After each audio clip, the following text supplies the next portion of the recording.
Presinto 10-17. Sa dugang balita nasyonal, National Food Authority gin-isol sa Hunyo ang subasta sang aging rice stocks.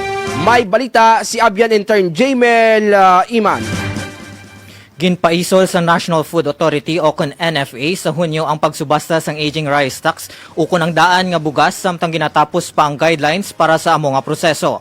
Suno kay NFA Administrator Larry Lacson, mga 1 milyon kasako ukon sobra 50,000 metric tons sang rice stocks ang ila ipasubasta agod makahatag sang dugang nga espasyo sa mga bodega kag makadugang sa cash flow sang ahensya.